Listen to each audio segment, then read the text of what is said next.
Alex, is it now? Now? 3, 2, 1.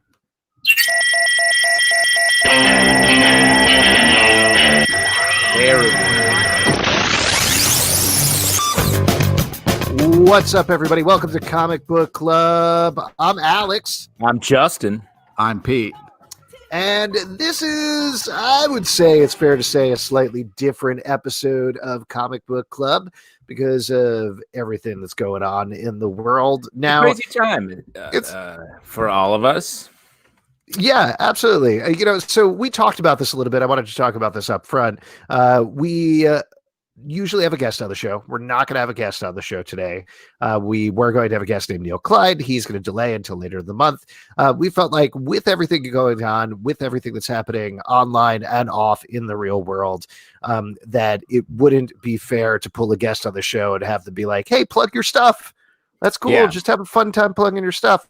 But at the same time, we discussed it and we felt like this is a place, hopefully, for people to decompress for a little bit, right? To just like talk about comics, chill out for a second, and then get right back into it. Because, of course, the world is not going anywhere. We're going to go right back into it after the show.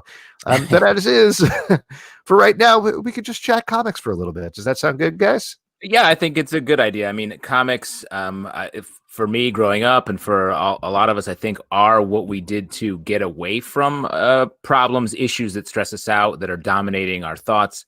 And so it felt like doing the show is an extension of that. Our thoughts are with everything that's happening, all the protests, and on top of coronavirus and everything else in our lives. So for our own sort of self-soothing as well as everyone else's, we thought let's do it. Yeah, absolutely. Pete, anything you want to add there? Yeah, I mean it's a shit show. The world's on fire, but I like we're telling our each different version of the same thing, and it's very different words. Yeah, I mean if we can bring a little fucking light into a fucking dark time, we're gonna try. It's hard, but we're three white guys, but we're gonna try to do what we can, and hopefully it'll be fun, and hopefully, it'll. Yeah, I don't know. Yeah, Pete, I mean, I was just gonna say, go ahead, Justin. No, I was gonna say, Pete, thank you for giving yourself a haircut as a topic for us to have here on the show. Oh yeah. This was me and Liwana tried to. The back looks awful, but it's I tried to use beard clippers on my hair, and they're not built for that. No. The hair is the beard of the head. Yeah, that's true. I thought if I could like cut it down a little bit, then I could get it with the beard. No, it kind of gets stuck in your hair and it rips out. And it's oh God, what a nightmare! Yeah. It feels like you have a Tiny Conan haircut. Wait, I kind of want you to turn around to see if like she put her initials in the back there. What's the message in the back? Yeah, no, it's this part though. She kept being like. She kept trying to go higher to correct it, to even it out. And then, Yeah. So the only message there is no parties because you don't got a bullet. Yeah. No parties. No parties in the back. Also, no parties in the front. No parties. No parties at all. No parties at all. I will mention we'll still take questions from you all, obviously listening to the podcast. We love to take questions from you, but it's going to be tough because you're not listening live. But if you're over on YouTube, we're monitoring the comments over there. If you're over here on Crowdcast, just drop it and ask a question, and we'll get to those later in the show. Stack-wise, again, we're going to keep this a little loose tonight. We're going to keep it a little fresh. We're talking about what we want to do. Kids are going to cut his hair live on the show. Oh, man. I don't know if we cleared that with you, Alex, but we talked to both of your children, and they're waiting just outside your room with beard clippers. Woohoo! Oh, you can't see my door on the camera. That just bumped against me. That was all. No. It is funny how you're close to your door in your sock drawer, as established in Comic Book Club continuity a couple weeks ago. I mean, pretty soon everybody's just going to be able to draw what my room is like, but not yet. Not Well, yet. I mean, that's the fun of New York apartment living. You know, you can reach a door, you can reach the kitchen, bathroom. It's all within reach. You know? Yeah, I can Yeah, reach my kids are my actually right over here. I can reach my murder shears and my Oh, stop showing my that. stormtrooper candle that I made. Oh, I'm glad you said candle because it looks like you murdered a stormtrooper. Isn't kept that the sort of shears. that's what side we're on, Pete? Oh, I don't know, It's man. like at the end of Jedi, like everybody, like they were playing music on their hats. Yeah, that was very upsetting to me. I was like, wow, the bad guys won. Yeah, you're a stormtrooper. Apologies. Yeah, I'm a stormtrooper apologist. Exactly. I hate those stupid Ewoks. I play Uh, Yub Dub. I play Yub Dub over here all the time. Oh man, Yub Dub is one of my favorites, man. Come on. It's actually surprisingly easy to play because you just sort of go Yub Dub. So basically, blew all the John Williams budget on the rest of the song. That was your wedding dance song, right, Justin? Yes, much Oh. too. It's really haunted my relationship. I dreamed of marrying an Ewok, and I married a woman. Ugh, Oh. boring. Rude. And then that ghost you had never seen before showed up at your wedding. That's right. I was like Hayden Christensen. Oh, And he wasn't man. even a ghost. He was just very pale because he Oh. is. Yeah, he's a very pale guy. I shouldn't have invited him. Now we were talking about the stack a little bit I don't know if it was last week. It was over the weekend or something like that. And we're like, hey, what should we do for the stack? We've been having guests pick it. Pete was like, no, I don't want to read anything additional. Don't make me read anything else whatsoever. So we said, fine. Do you want to get into it? You want to get into it? This is a setup for, I'm saying we let Pete pick the stack here. We're like, you pick a book. And you did. No, I think we said, well, let's let Pete pick the stack. And so he came back. You know, often the stack can be like 3 books, 5. Yeah. Sure, it's a Fun. stack. It's a stack. Yeah. Mm-hmm. Like if you would go to a diner and order a stack of pancakes, you don't expect one. You'd be like, where's the rest of the pancakes? Sometimes all you need is one.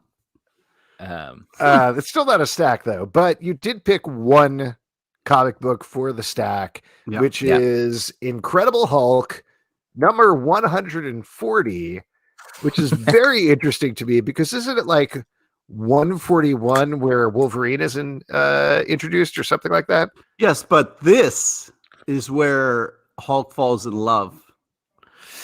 Right. So this is a story by Harlan Ellison, adapted by Roy Thomas, layouts by Herb Trimpe, and art by Sam Granger. Can I make a guess why you picked this book? Sure. I don't.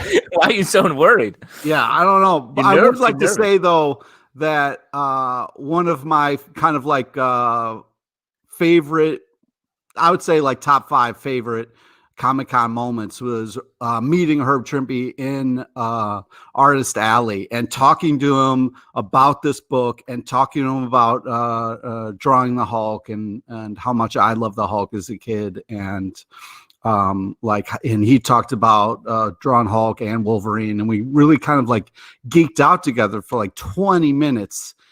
He was such a nice, amazing man. And yeah, it was just really great. Just to be able to talk to somebody like that whose work meant so much to you and just kind of run into them and have like a fun kind of off the cuff conversation. And yeah, it was just, I was really impressed with him, not only as an artist, but also like some of the stories. He's a real fun storyteller. So like we had a blast in Artist Alley.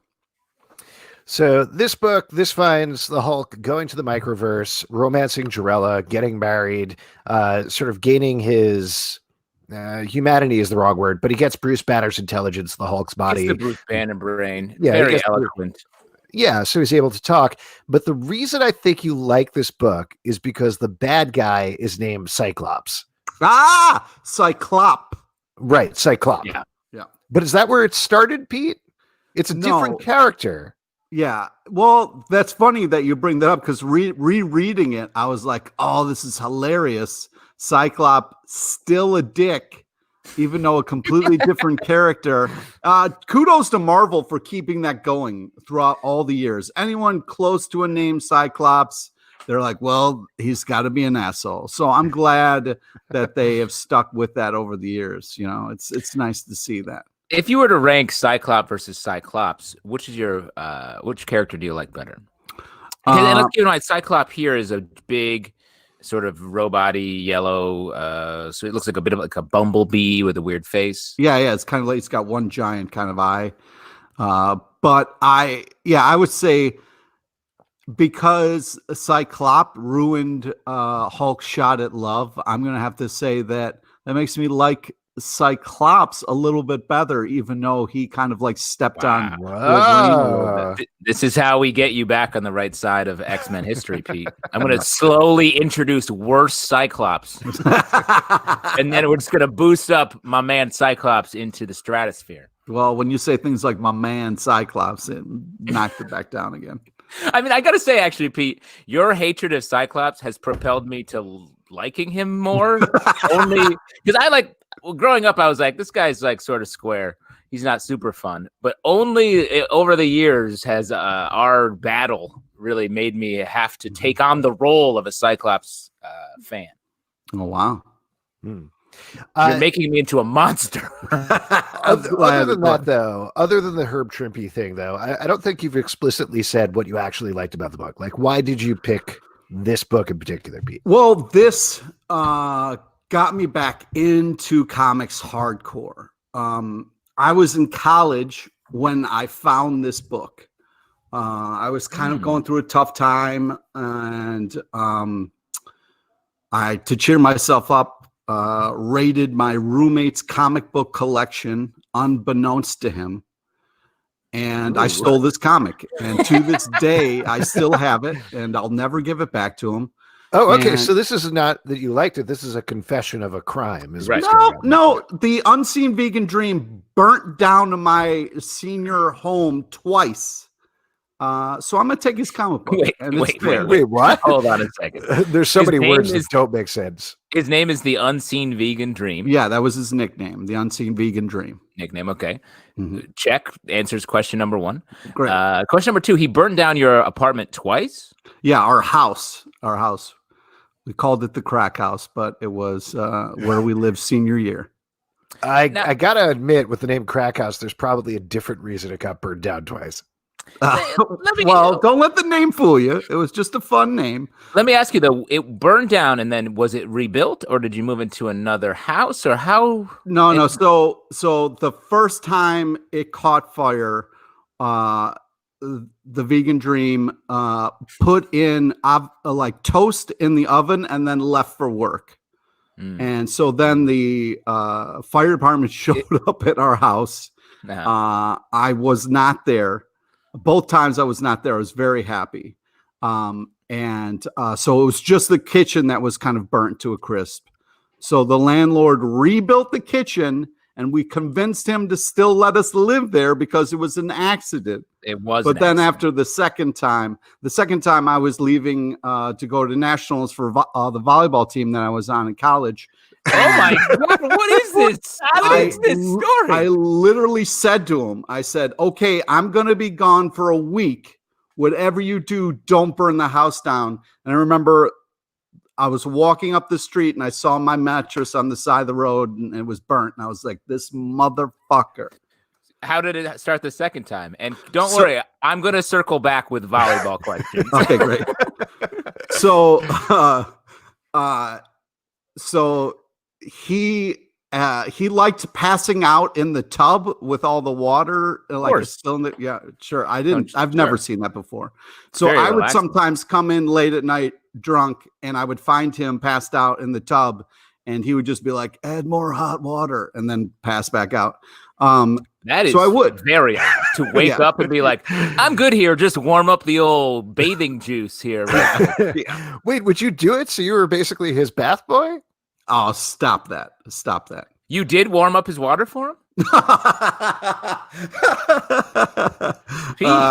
No. Usually I'd punch him and then like walk away. You punch him? That's punch him in also the bath? Bad. That's a dangerous thing to do to somebody who's asleep in a bathtub. Nah, I was in the face. It's not a big deal. Okay. All right. So he had passed out in the bathtub, and there was a candle on a tapestry, and Chi-Rod Nation was sleeping.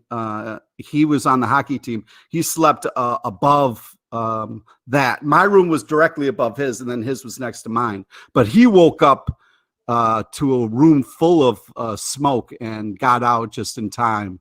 The dream was already outside. Didn't wake up Chi-Rod, which they still fight about. As you would. That's But yeah, that's how he passed out with a candle going on a tapestry like a complete douchebag. A couple more questions. I know this is an explanation of why you chose this comic, but what is you said Chi-Rod? Yeah, Chi-Rod Nation. Yep. What is that? It's short for Chi-Chi's Rodriguez. Because Chi-Chi's Rodriguez, famous golfer, would do like this thing when he would sink a putt. Chi-Rod Nation would do that with his hockey stick after he scored. The thing about Chi-Rod, though, is he was always getting thrown out for fighting, which is why we were friends. We would get drunk and fight each other a lot. And it was good practice. And real quick, did you go to college in a sitcom or Mainly, I love that this story is like David Foster Wallace explains his favorite comic, because there's this much story and then this much adaptation of everything that's going on. So let's get back to the meat of this comic, which is that Pete played volleyball. Yeah. So, where were you, a bumper? Yeah, I was a backcourt specialist.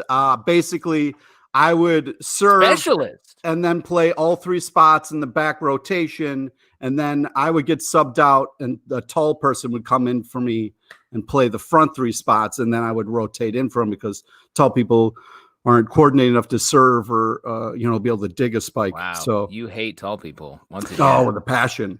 How often did they play Danger Zone when you were playing volleyball? When you were playing with the boys? No, with the boys, with your shirts off and taking the highway to the danger zone. No, it was no. Oh, okay. Yeah. Do you ever get back out there on the old court or beach? Yeah, I used to play big city volleyball when I first moved to the city way back in the day. It was a lot of fun. The problem was I'm very, my aggression or my anger gets the best of me. And so like all volleyball players. Yeah. So like it can flare up and become a problem. So I had to drop out of certain leagues. The worst was we were playing in an intramural team in college in between like the seasons, and I was so pissed we lost to this team of assholes that I went outside and I tipped over dumpsters until I felt better. And how many dumpsters was that? It full-size dumpsters to feel better. It takes 8 dumpsters to feel better. What? Full-size dumpsters? Yeah. By yourself? Yeah. It's amazing that on this show where we were like, well, we're not going to have a guest, we ended up getting College Pete as our guest, and this will be an epic guest. This is amazing. Any other details we're missing here, Pete? Because I don't think so. There's been a lot. I actually don't think you've talked about what you like about this comic yet. One of my favorite, one of my claims to fame in volleyball was I took out all the sports bottles to drink the water, and I used empty 40 bottles. So whenever we would roll up to tournaments, we would have like most people have a carrying case full of water bottles. We had empty 40 bottles filled with water. So that Gross. was, it was fun. It was fun. Wow. Great. I look forward to meeting you on a volleyball court of some sort. Are you challenging me? Yes. Bro, I want to challenge you. You can't. We should, once we're allowed to see each other in person, we should all start a volleyball team. Yeah. Once we get out of quarantine, the first thing we should do is go to a volleyball court and, I don't know, play one-on-one Spike City. Sure. Spike City? Absolutely. Yeah. Wait, so Pete, what do you like about Incredible Hulk 140? Okay, so as I was saying, just to loop back to that. Yeah, I was kind of in a tough spot. I wasn't sure.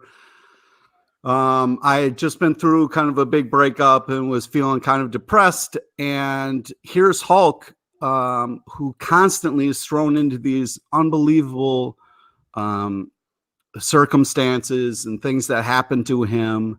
And the part where he is in the middle of like Avengers storming a castle, Hulk is shrunk down and kind of popped in a new world. And these giant beasts, like pig dogs, start to attack him. And he doesn't blink an eye. He says, well, I'm still the Hulk. And he rips off one of their horns and fucking stabs them with their own horn. And that to me was like the greatest pep talk I could ever receive. And I was just like, you know what? You're fucking right, Hulk.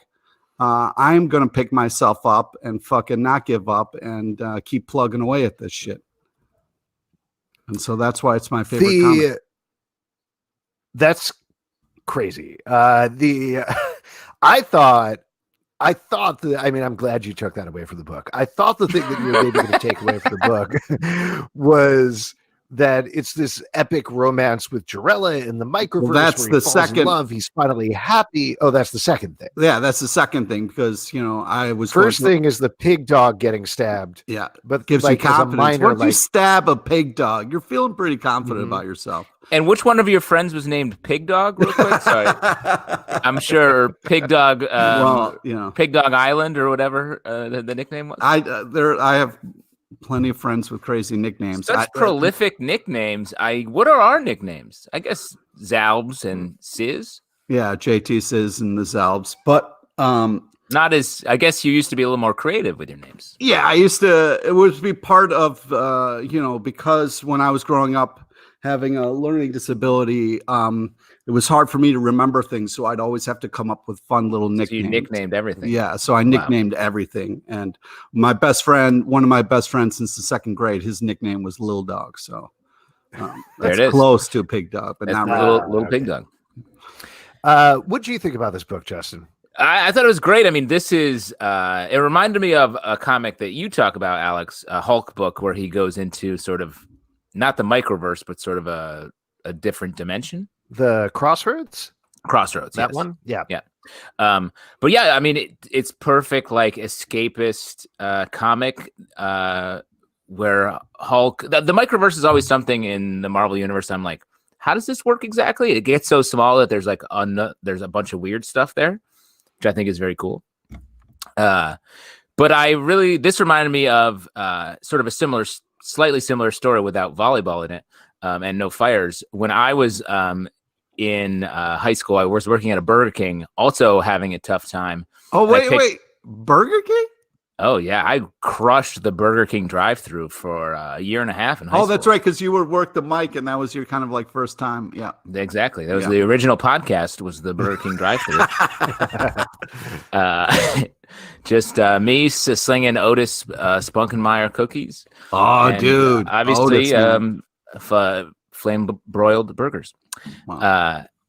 Yeah, exactly. John George, that's the JT Sizzle. That's where the sizzle came from. That's where the sizzle comes from right there. It's just a very tiny Burger King sizzle.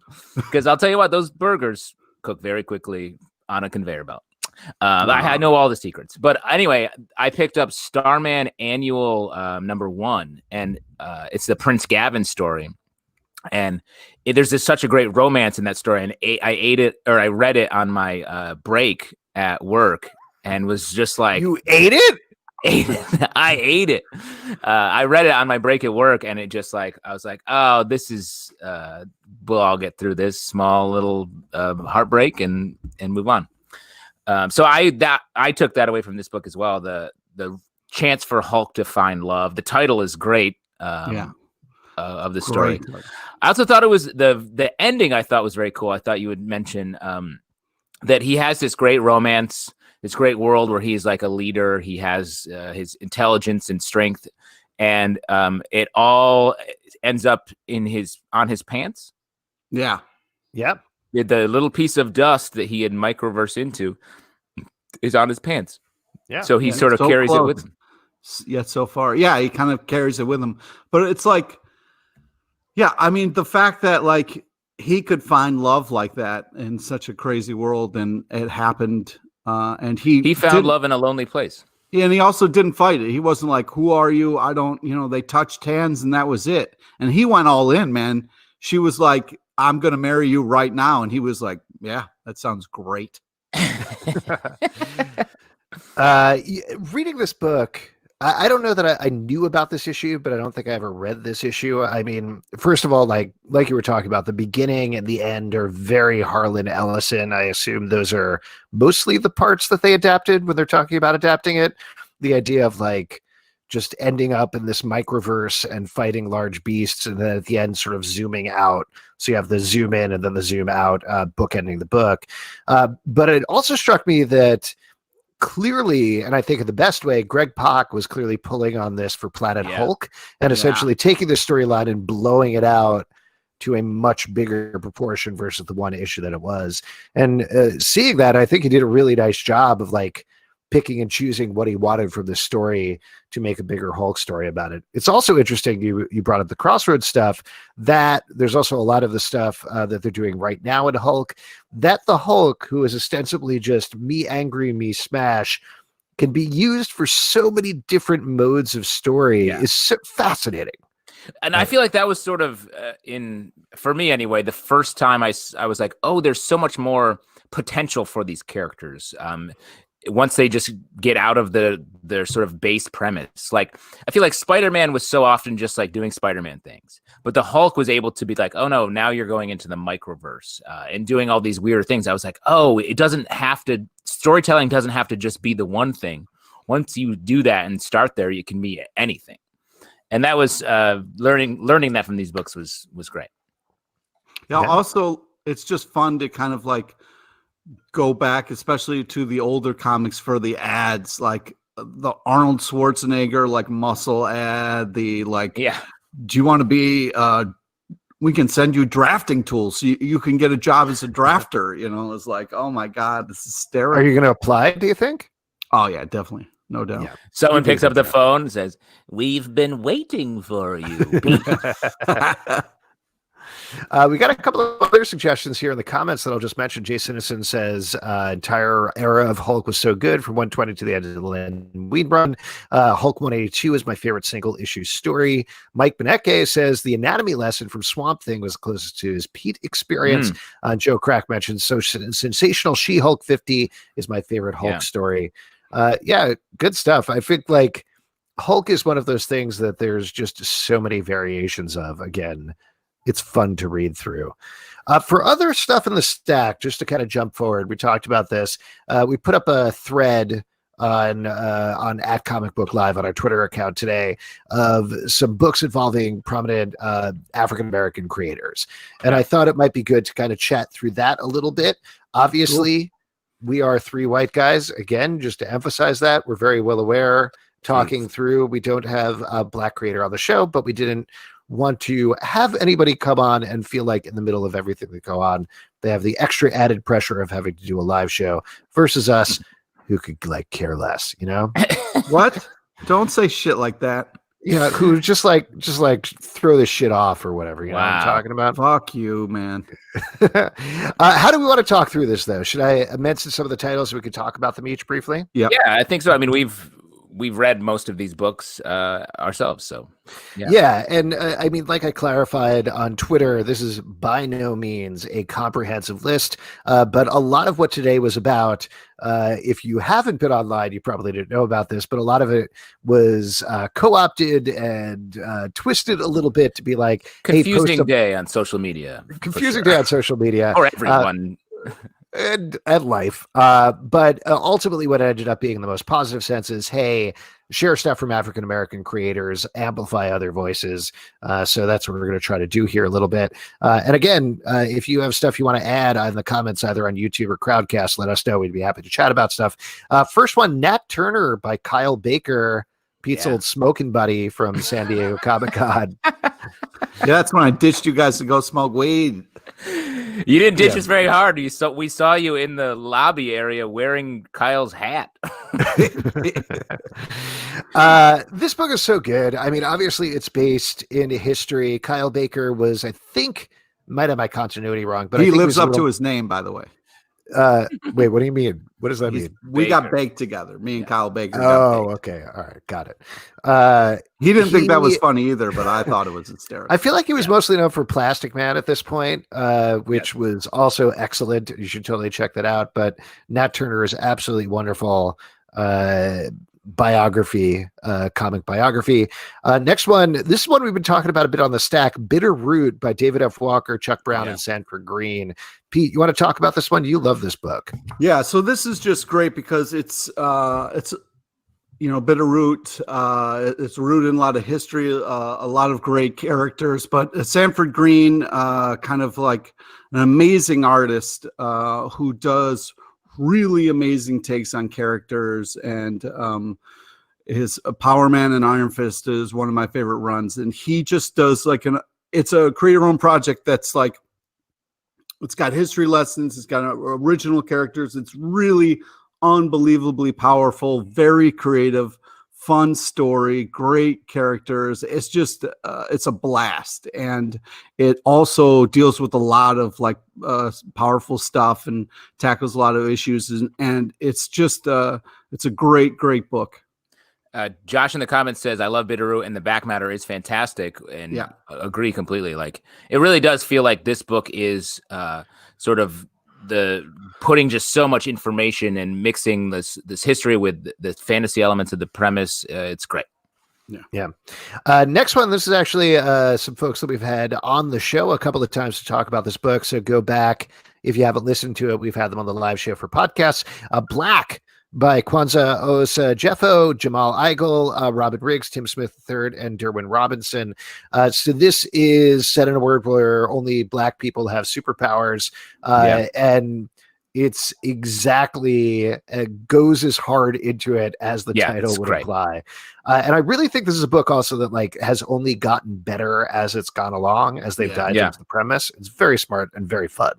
Yeah, and the people behind it are really great. I mean, Jamal Eigel has done so much stuff, a lot of DC stuff, which first got my attention, but he's an amazing artist, unbelievable person as well. And he brings a lot to whatever he's working on. And, I wish him all the best. And he's also been so open with us and willing to do interviews, especially when we're running around at cons. And he came on our show back before everything.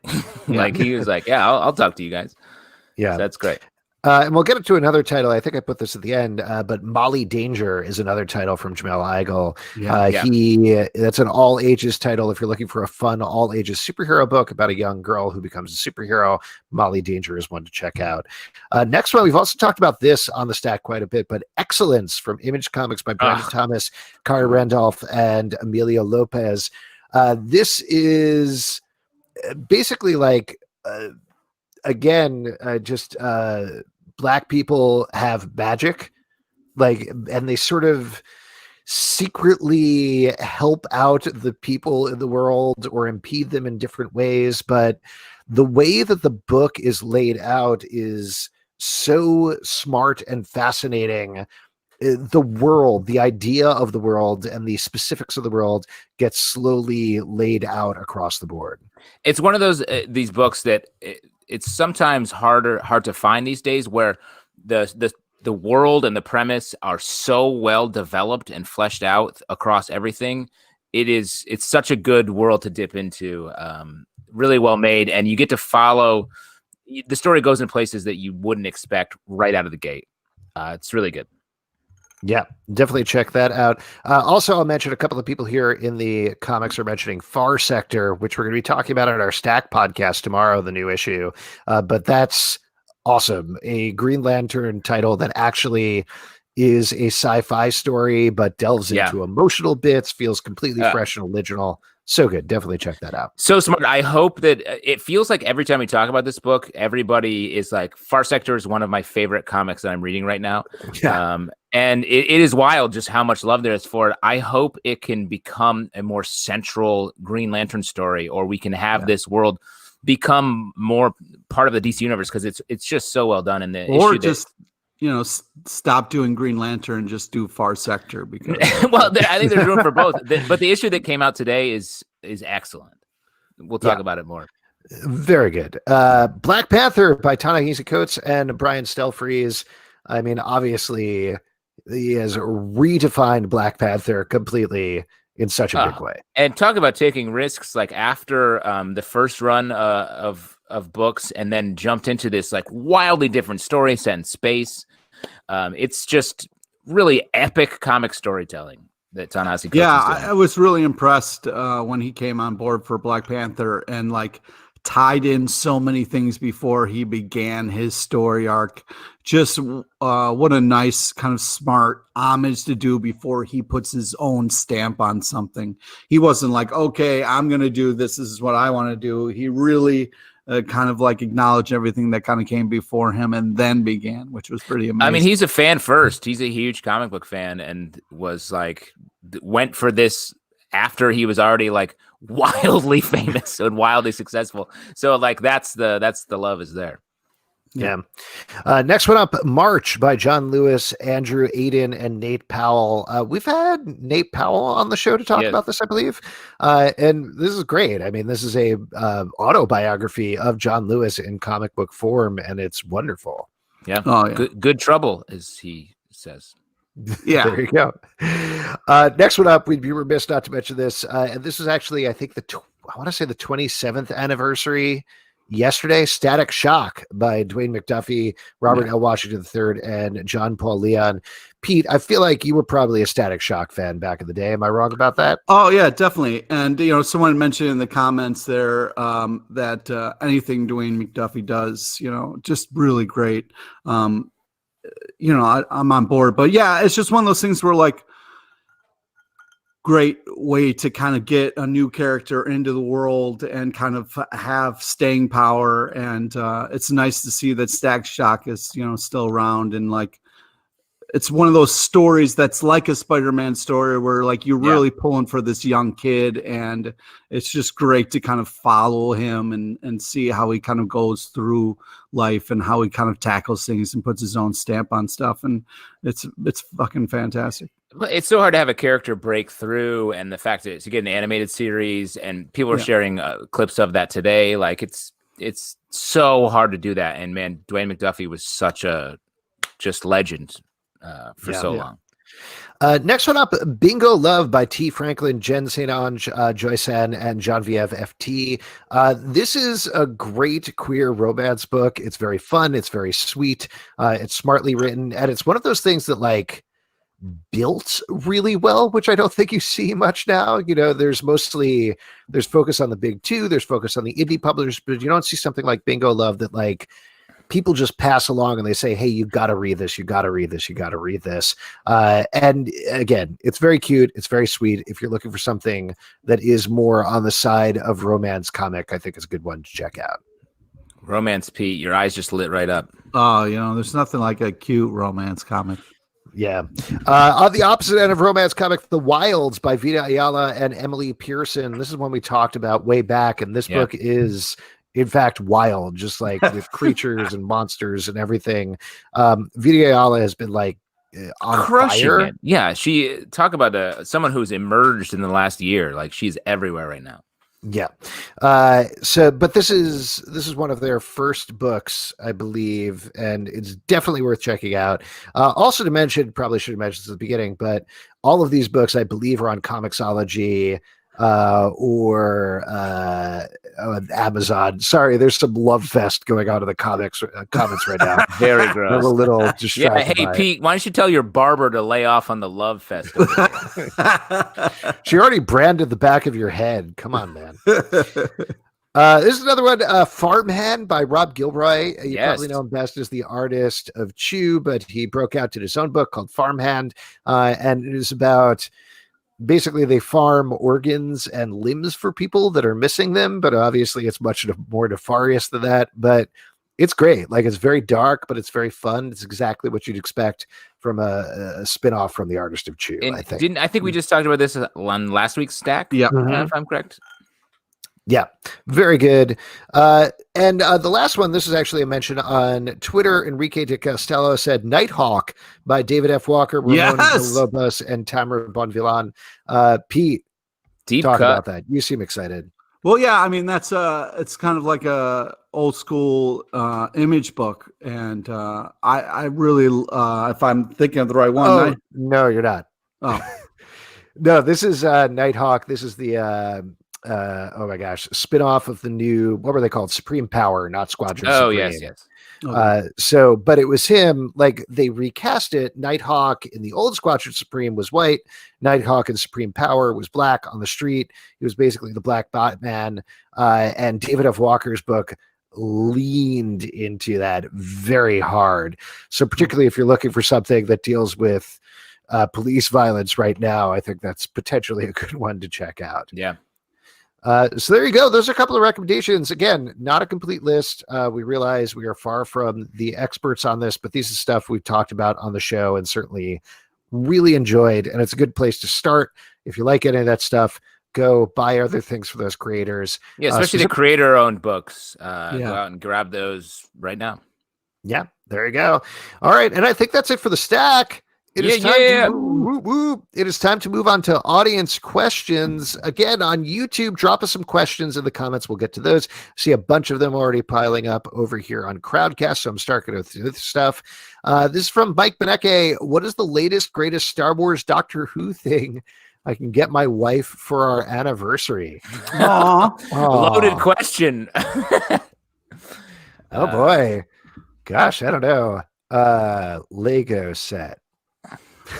A friend of mine made a little TARDIS for his wife, and when you open it up, like there, he puts like love notes in there on anniversaries and her birthday and stuff. So like, I don't know if you want to kind of like make something like that. That's like a sweet gift.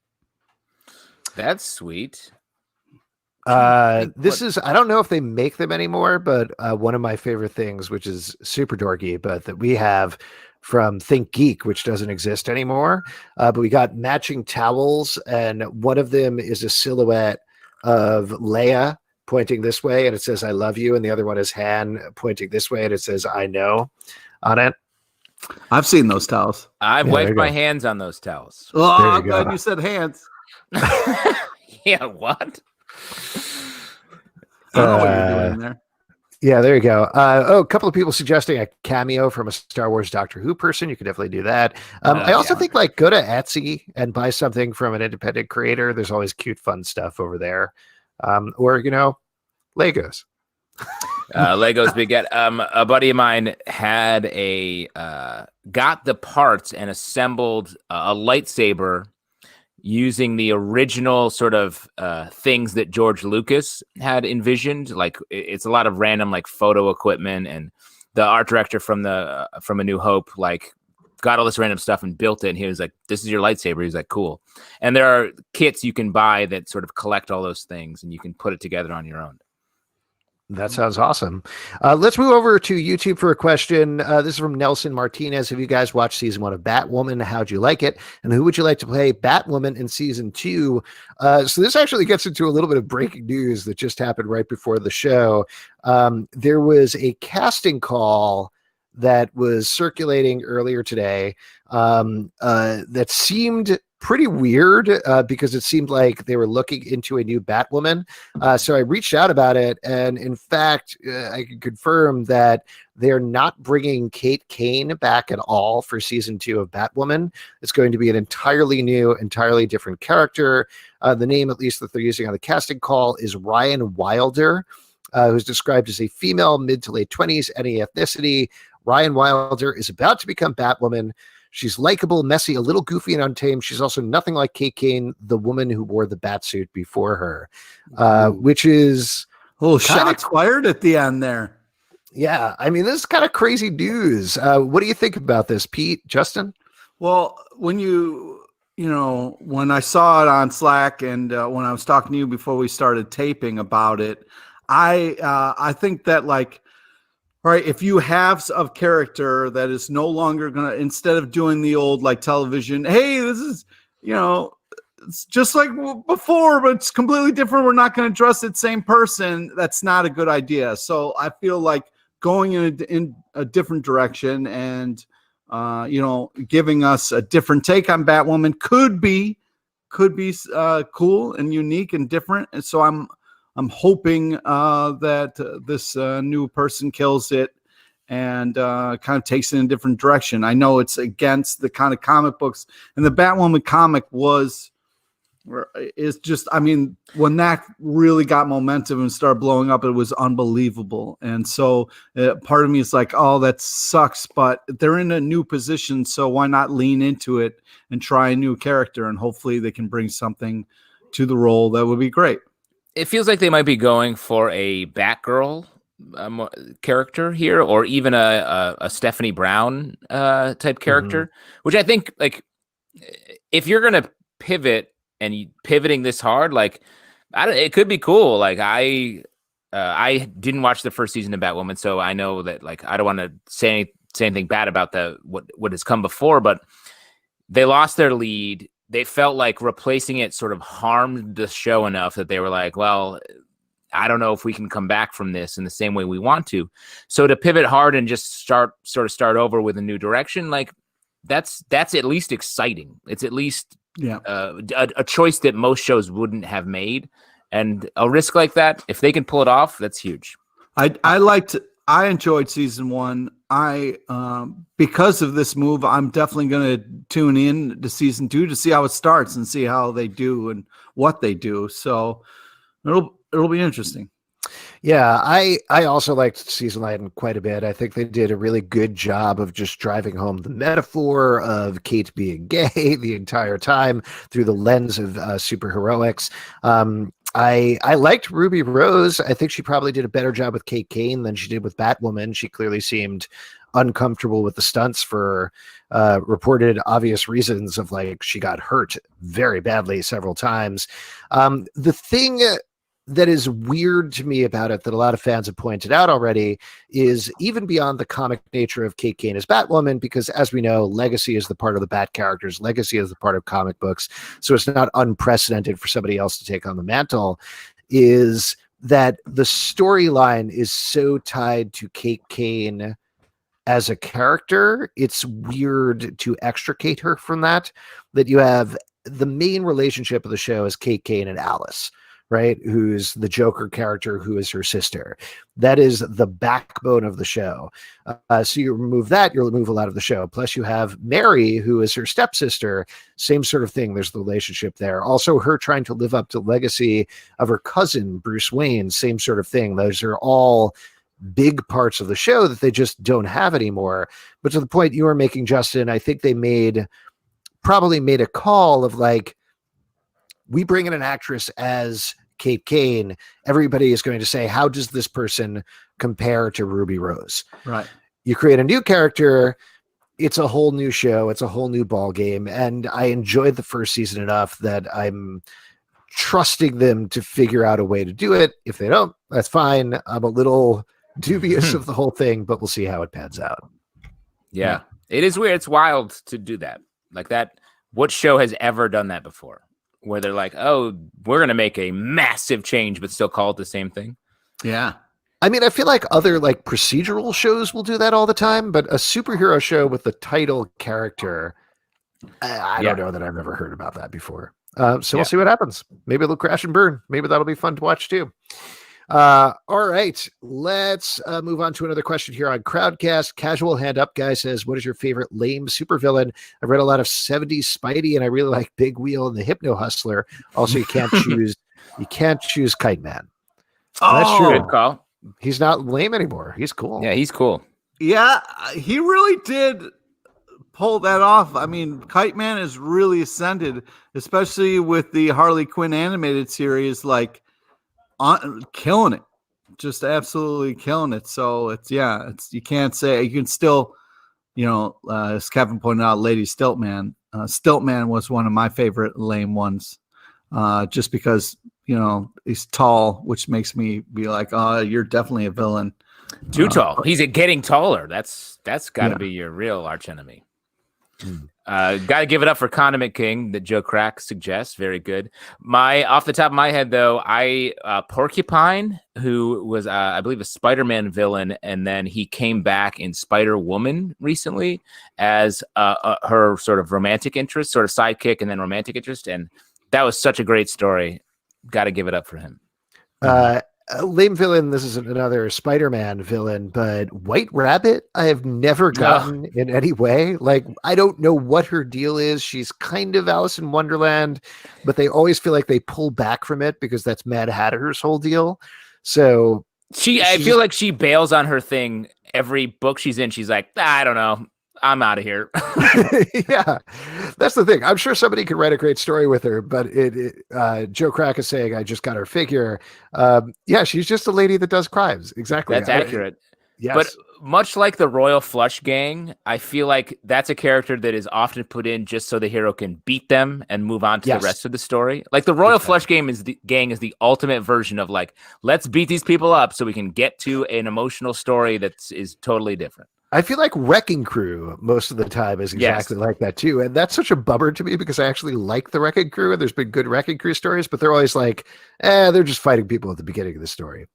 I want to see Wrecking Crew versus Royal Flush Gang. That's your Malcolm number 2. Wow. Yeah. Let's bring together the Marvel and DC universe to tell that story.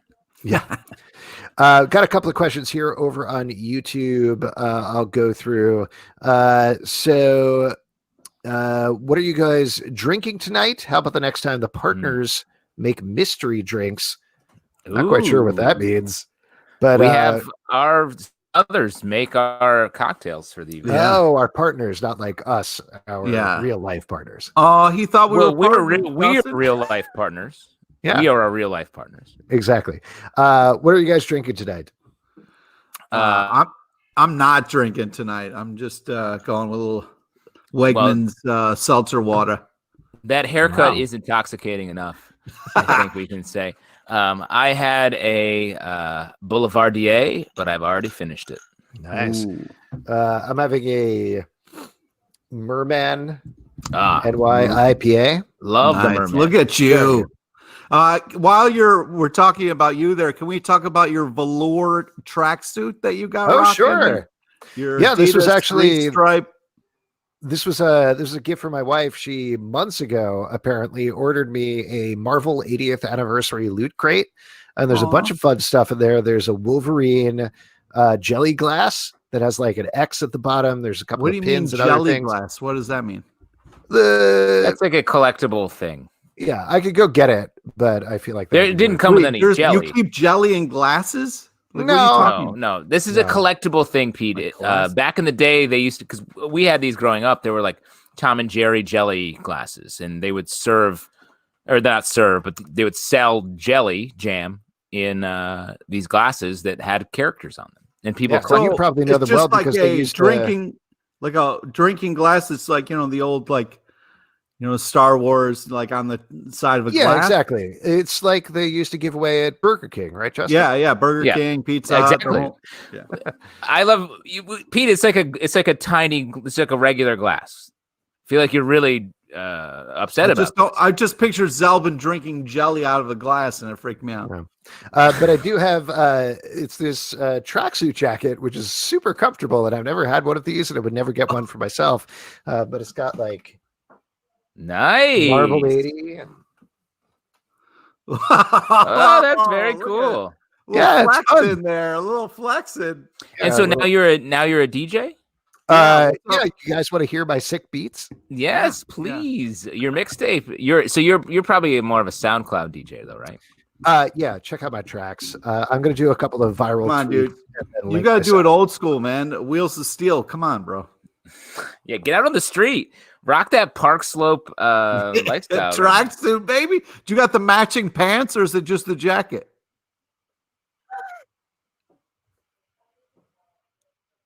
No, he can't answer. Oh, he can't. He won't answer. He won't answer. He's afraid of the answer. Yeah, I think he does have the matching pants, and he's just not wearing pants right now. That's he panicked. He panicked and pulled the plug on the whole thing.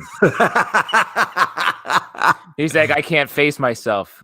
Yeah, he's like one of the villains in the Hawkeye run from that Matt Fraction. Oh yeah, what's up, bro? Yeah, exactly. I mean, it's very close. Brooklyn. Yeah, he lives there. He's wearing a tracksuit. Alex is slowly becoming the villain from the Hawkeye run. Yeah. He's gonna have a gold necklace next. It's gonna be sweet, man. Yes. Whenever he comes back, Let me see if I can get into some questions here. What DC Legacy character that was replaced is from Joe Crack. That was replaced by a previous generation version of the character. Do you miss? I.e., Ray Palmer replacing Ryan Choi, Barry replacing Wally, Ronnie replacing Jason Roush. So it's like when they create a new character and then go back to the orig. Oh, well, the only thing I'm thinking of is just the kind of Robins for me. Like there was different, like, because I know you were a Nightwing fan. I was not ever a Nightwing fan, but the new like evil Robin, as I like to call him, was kind of like my favorite. Kind of like to have a Robin that like has nefarious reasons for being there. So it's not like he's just learning the ropes. Like Batman's trying to right a ship that could go horribly wrong, you know? I think that's a good call. I had another answer in my head. I mean, Blue Beetle comes to mind. We were huge fans of the new Blue Beetle back in the day, and then I feel like he's sort of been lost. What's more amazing is when someone, a character really emerges and can stand on their own, like Miles Morales. Like I feel like it's so rare when they really have the legacy character break out of the legacy, and that's where you have like the real win. Yeah, I mean, like to me, like Amadeus Cho is like a great example of like somebody who was kind of, I don't know, created just to kind of pair up with Hercules, and then became like such an amazing character that then like teamed up with Hulk and like has done so many stuff and is still kind of around. But yeah, I think like X-23 Wolverine is a good call. That's because I feel like X-23, like her book is one of my favorites, and I feel like she's sort of lost her spot right now. And that sucks because when Wolverine came back, that X-23 comic was killing it. Yeah. And I was kind of like, I'm a huge fan of Wolverine, but I was sad to see like that not have its own comic anymore, you know, like it was just so powerful and so fantastic and a kind of fresh take on it. Oh, hey, guys. Hey, Alex, we really panicked when you were gone. So sorry. I just peed my pants a little bit, but we continue to answer questions. It's going really well. No, that's great. I've been sitting here listening and watching most of it. Just my computer froze for a while. So there you go. So sorry about that, guys. Nice. Should we keep going? Yeah, let's do that. Do you want to answer the question, though? Wait, what was the question? You're a legacy character that was created, and then the previous character sort of came back and replaced them. Sort of how like Ryan Choi came out, and then Ray Palmer eventually came back. Oh, one that we liked or we didn't like? Just where like you missed Wally West, where you missed the character that was created. We talked about New Blue Beetle, Jaime Rodriguez. We talked about X-23. It feels like she's losing her spot a little bit. Pete talked about the Robins. Yeah, I mean, I think those are all the good examples. Ryan Choi is a good example as well. I know this doesn't really count, but like Dick Grayson as Batman was so good. And it was kind of a bummer to see him go back to Nightwing. Same as Bucky for Captain America, which I really enjoyed a lot. Yeah. So, yeah, there we go. Alex, did you punch a hole in your wall while you were gone? Like, were you like very No, angry? wait. Do I have a hole there? What? No, what am I doing? Wondering, I'm very lost right now. You're lost. You don't know if you have a hole in your wall? I don't you know are lost. Well, all I know is I showed off my jacket and it was so powerful it kicked me off on the live stream. Well, we thought it was because we asked you to see if you had the matching pants, and then maybe you like, stood up, and like that's when it froze. Because and I think we can, but Pete and I can both do a good impression of your frozen face. It was like this.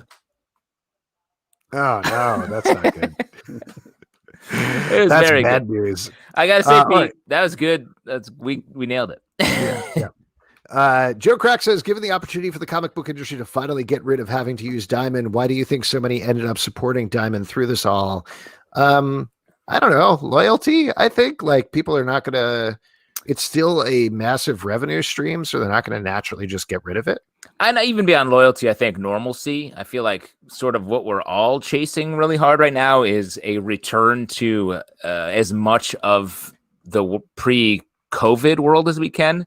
And then making changes, like a lot of people are saying, like, let's make a new world that is better.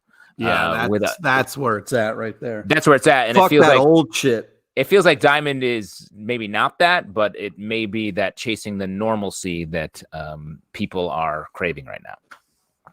Yeah, I think that's part of it. And I think, like, not to go further or sound too anarchic or anything, but this hasn't actually been going along long enough to really break those systems in any big way. Yeah.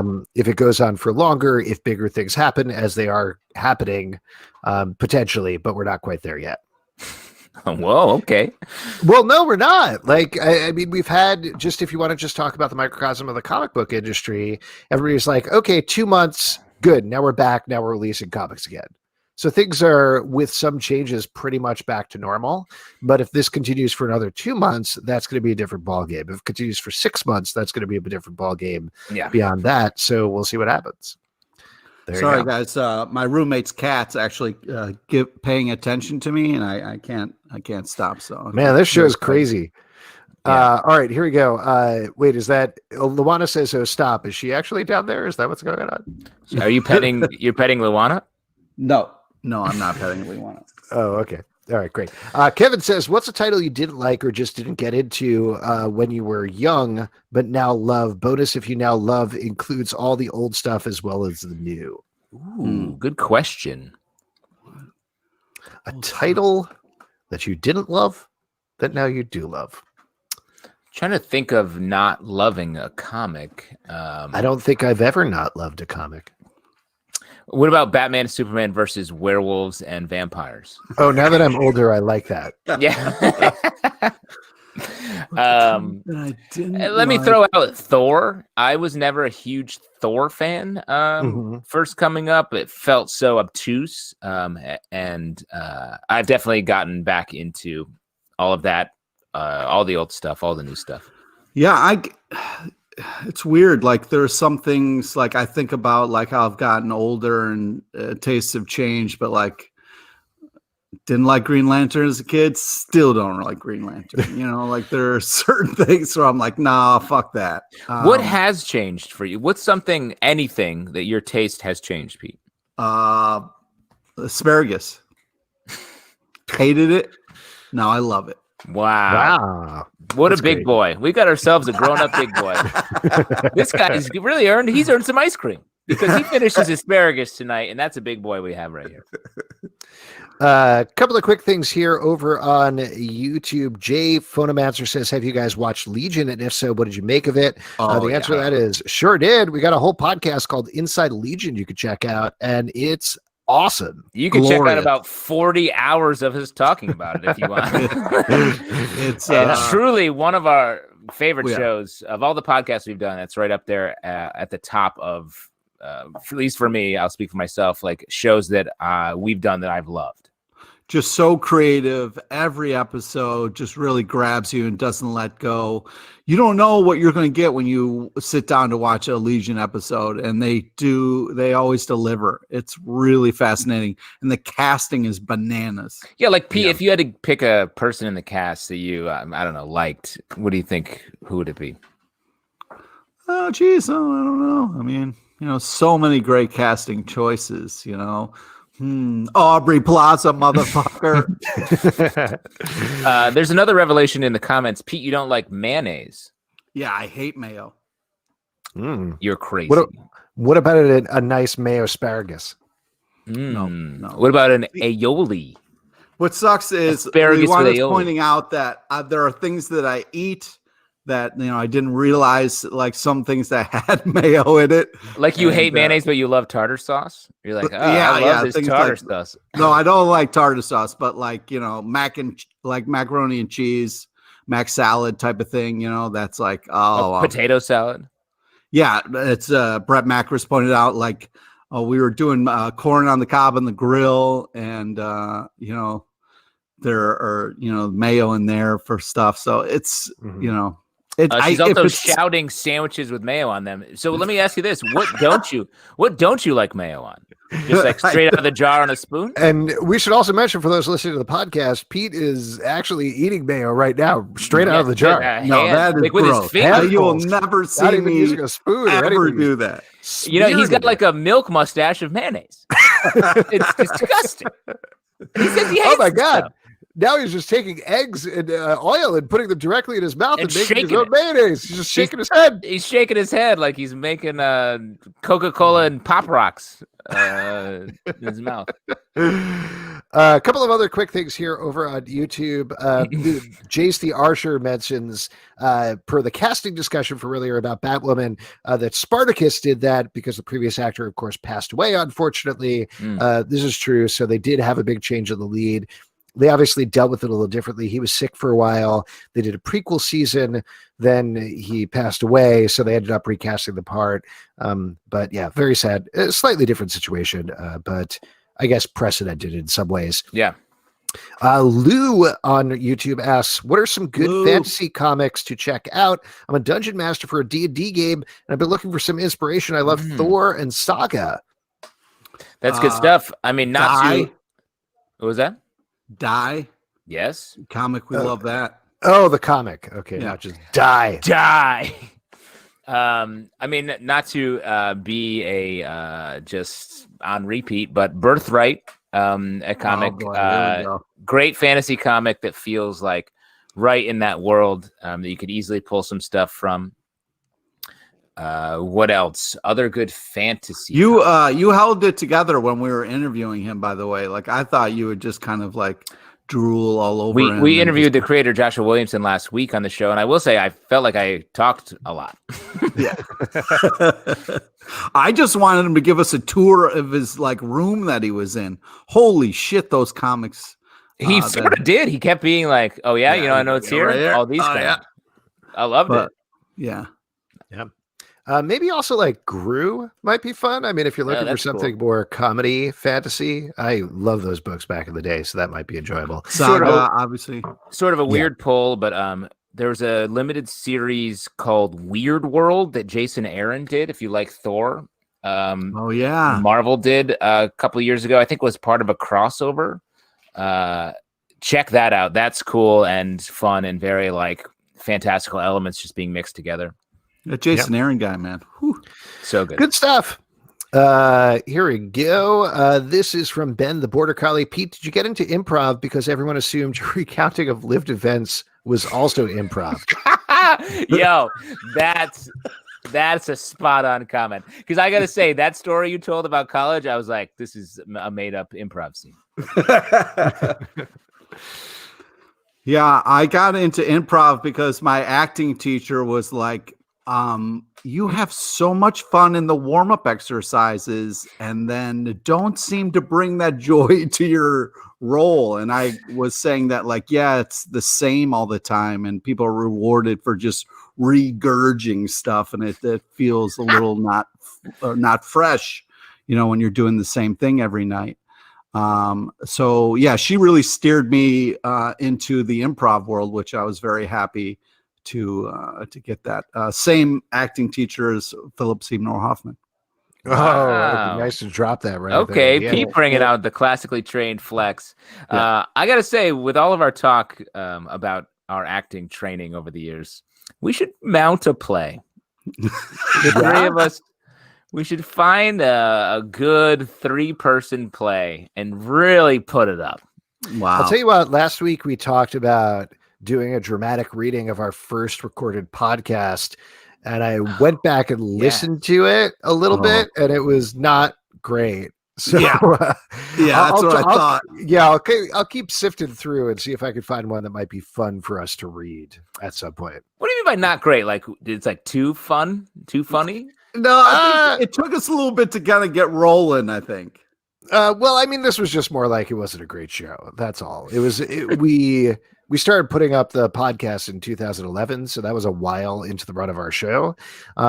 Just the audio quality was not good. I think this is when we were in the basement of the pit, and things were not great there. So when people would just be like walking by all the time when we're trying to do a show, turning on lights, turning off lights. Yes, That Waiting drove for me Godot. crazy. We should do Waiting for Godot as Yes, that's John a George fun suggested. comic book show thing. Yeah. Question from Edward Darty: thoughts on Newsarama being incorporated into Games Radar? I don't know anything about that. Maybe it means, I mean, Newsarama, which is a company we worked for a ton. We did all their Comic-Con interviews at New York Comic-Con for many years and San Diego for a couple of years. If they are back in the black, let's do it. Let's get back out there. Oh, your takeaway is we're going to go back to Newsarama? Yeah. Oh, wow. Well, no, I mean, I'm just saying Newsarama was a news source for us forever. Back in the day, and it's nice that they're going to sort of live on, perhaps. Yeah, I mean, it's nothing new with them being owned by a big company. They were owned by several companies over the time we worked there alone. Yeah. So they just kind of get passed around. I think I would love to see. Everybody always talks about why don't we have a good comics journalism site? And the problem is nobody, and I can say this with authority, having worked in a comics journalism site, nobody reads comics journalism. As much as you ask for it, it just doesn't happen. But it just doesn't happen. But I would love to see Newsarama or CBR or something like that get back into finding the right balance for it, because I feel like the stuff has become so off balance that it's not fun to read all the time. I mean, I still go to Newsarama for stuff. But I mean, if you're not getting the views, it's got to be hard to kind of keep it afloat. And it's sad because it's, comic book news is important, and it's, something that we rely on. So it kind of sucks. It's not there. Yeah. See what happens. There you go. Go to it, Games Radar. This is a question from Hollywood Homer. Thoughts on the Joe Rogan Spotify 100 million deal and what it means for podcasts and podcasters. I think we could safely say that we're going to get $100 million to go directly to Spotify, and that's the answer to the question. Yeah, no, that's definitely great. I already bought multiple jet skis. Wait. So I don't know. Famous people are getting more money for doing podcasts. Joe Rogan has been very big. His podcast is huge, right? Yeah. And it's an experience. It's not just a podcast. Exactly. The other thing, though, that's been very big about it is that clips from his podcast have been living on YouTube, and that's really where they go viral almost more than anywhere else. Yeah. He's going exclusively to Spotify. And I think, not to get too business focused about it, but it's clearly Spotify making a huge move to cement their place as the go-to place for podcasts, different than iTunes, different than anywhere else. We'll see if it works. They've been doing that on a smaller scale for a while, reaching out to a ton of different podcasts and buying new ones. And I mean, there are only 3 big podcast distributors at this point, and Spotify's trying to be the queen of them. Yeah, I don't think it's going to mean anything for small podcasters or independent podcast networks or anything like that. Sorry, Pete. And Justin returned those jet skis. But, I was looking for jet skis online as soon as Justin said he bought some. I love these jet skis. Yeah. I named one of them Pete and one of them Alex. Oh, that's very sweet. Let's see. We got a question here from Pablo D. Martinez. What's your favorite villain drawn by a comic book artist you don't like? Ooh. Favorite villain drawn by a comic book artist you don't like? Rob Liefeld drawing Deadpool. I was just gonna say Rob Liefeld drawing Omega Red. That's a very specific answer. But that is my answer. People are wondering what the third jet ski's name is. It's super important. It's Alex, Pete, and Silver Sable. Your 3 loves. My 3 loves. Great. Let's see if we have any other questions here. I think we have another 1 or 2 on YouTube. Here we go. Actually, we got a bunch of them here. I missed. Bandito 740. How dare you? Sorry, it must have been when you were frozen. You are like this. Stop it. That's what my face naturally looks like. Bandito 740 says, what's the most valuable comic you own? I can say what the most valuable comic I own that is actually the least valuable comic is. Wow. I have a totally, completely, almost destroyed copy of Fantastic Four Annual #2 from the original printing. My dad had this box of comic books when he was a kid, which I still have. I read them a million times when I was a kid, but they're at the point now where they're like crumbling apart in the box, and I'm so scared. He read them. I read them as a kid, so it was already too late. But like, I looked at one point, I was like, oh, I wonder how much this would be worth if it was worth something. And tens of thousands of dollars. It's one of the most expensive comics of all time. Wow. Yeah. But nothing. You ruined it. Yeah, I ruined it. I really don't know. I would have to go back and really dig through. I have some very old like Archie comics from back in the like 60s something. But otherwise, I truly have no idea. I don't even know like what comics from our time truly buying comics are worth the most. Like Walking Dead #1. Edward Doherty says that. I think that's a very valuable comic. Mm-hmm. Yeah, I have. Otherwise, I don't know. Old Daredevil one that I think is almost worth $100. That's like the most expensive one I have. But yeah, I mean, everything like post 90s is all, there's too much of it. There are very few things other than Walking Dead 1 that was just a complete surprise if you have a pristine, perfect first copy of that, or you have some sort of variant that there's only 1 or 2 copies of. Maybe that's going to be worth money, but something that like does not have forced demand, artificial demand on it, is going to be very hard to come by. I remember we talked about this, I think, last week on the show, but I forced my brother to buy Spider-Man #1 from Todd McFarlane because I was like, this is going to be a lot of money. This is a good investment to spend all the money, my little brother, that you have on. And he bought it for a ridiculous amount of money. And of course, it's worth nothing because they made millions of copies of that. Oh, yeah, they made too many copies of those comics. Yes. Nelson Martinez says, when will the next Pete LePage spoken word be? I love the first one. And JC Archer adds, the spoken word was my favorite Pete mode of all time. #RivvyD. I cannot believe the hype that Pete has got from his poem. That was a casual prank. And it has become a Pete calling card moment. Hey, I answered the call on our Riverdale podcast. We told Pete, Justin told Pete that we were all going to write an ode to Riverdale. We were going to write a poem to Riverdale. Pete took it seriously, and it's wonderful. I still swear that it was mentioned earlier. If it was in the comments or something, it said something. And we were like, oh, yeah, we're all going to write poems. And then Justin did that bit. And I was like, oh, right. We talked about that. I love that I'm sure when I texted that, you were like, oh, fuck, I forgot I have to write this poem. Yep. And then you were like, well, I'm going to drink this vodka soda and write a stupid poem. And then you wrote like an opus that is going to be just Vodka Mountain Dew, bro. Yeah. Vodka Mountain Dew. My bad. I blocked that out. Here's a question from Pablo D. Martinez. So what movie would you see once movie theaters open again? Ooh, of all movies or of all time, or a movie that is coming out? A movie that's coming out, I guess. Like, what's the movie that would bring you back to movie theaters at this point? Well, I mean, I think Black Widow is going to be one of the first like comic book movies that's going to be out, right? Hopefully. Yep. So I would think that would be the one that I would go see first if that's going to. Don't say the Snyder Cut, Brett Macris. No, I'm going to wait for that to be. New Mutants. I would go see New Mutants. I think that's a good call. Maybe. I would die for New Mutants, I think. Oh, yeah. Wonder Woman 84.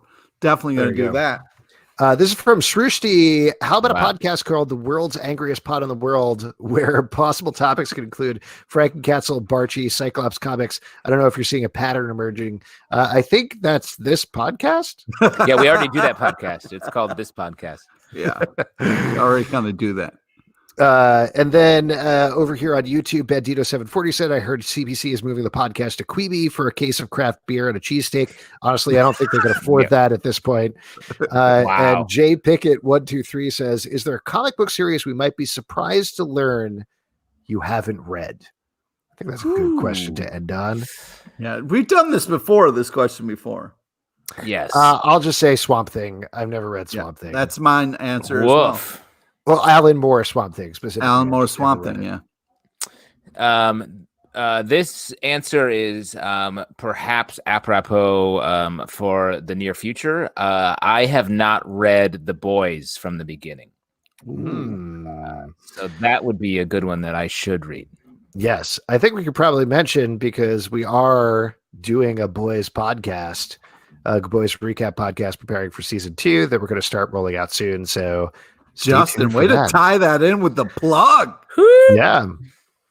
Yeah, there you go. So that should be coming soon. We're going to set up the feeds and everything. We're obviously lots of stuff going on in the world. So we're going to hold off for a bit before we promote a new podcast. But that's going on. All right, folks, I think that's it for your audience questions. Now, normally at this point, we would go to trivia. We would give away a $25 gift card. Instead, this week, we're going to do something different. We're going to take that $25 and we're going to put it towards a bail fund, since that seems to be the more important place for money to be going at this point. Yes. Nobody's disappointed about not being first stand-up guy, but we wanted to make sure our money was going to the right place this week. And then we'll go back to supporting comic book shops next week. There you go. Before we wrap up here, let's talk about what we're looking forward to tomorrow. We are back with our Stack podcast that is going to be rolling out Wednesday at 9 a.m. as usual. You folks have a comic book that you're looking forward to? I'll plug one to give you a minute. I'm looking forward to Nailbiter Returns #1 from Image Comics. Again, we talked to Joshua Williamson about it last week, but it does not disappoint. Just a really good, really fun, very dark serial killer book with a great twist at the end that I think really justifies bringing the book back for another run, given that it was so satisfying during the first run. So I'm excited for everybody to check it out. That's a good call, Alex. Pete, do you have one? Yes. The surprise for me, I'm really looking forward to Star Trek Year 5, IDW number 11. Not the biggest Star Trek guy, but this comic that is going to be coming out is fucking fantastic. Okay. Interesting. A little previous stack there. Justin, what about you? What are you looking forward to? I'm looking forward to Far Sector #6, a comic we already talked about. So that that book is very good, and really some of the more innovative storytelling going on at DC or in any comic book right now. But I'll also, since we already talked about that one, throw out Birds of Prey #1, also from DC, written by Brian Azzarello. I love the crazy. That guy's fun. We've hung out with him. Looking forward to seeing that take on the Birds of Prey. He always comes with a very well thought out new take on things. Yeah, his Wonder Woman run was fantastic. Yeah. All right, there we go, folks. Thank you so much for hanging out with us here on the show. We really appreciate it, particularly with everything going on.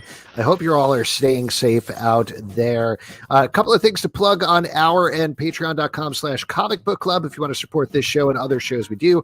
Also, we do other podcasts, as we mentioned. Star Guys, our Stargirl podcast, is currently running with 2 episodes a week. One on Monday as a recap episode, Tuesday nights as a bonus episode for the CW airing, so please do check that out. Also, you can subscribe and listen on iTunes, Android, Spotify, Stitcher, or the app of your choice. comicbookclublive.com for this podcast and more, at Comic Book Live to follow us socially. And that's it.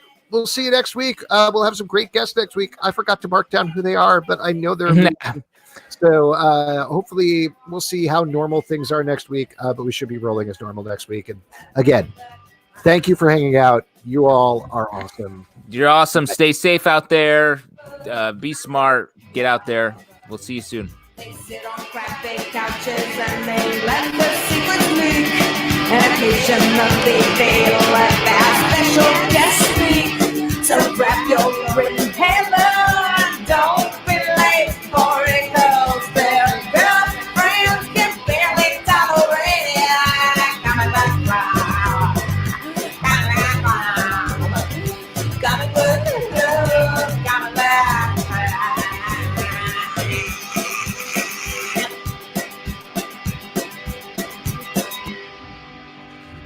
Creepy Basement. Good night, everybody. Thanks so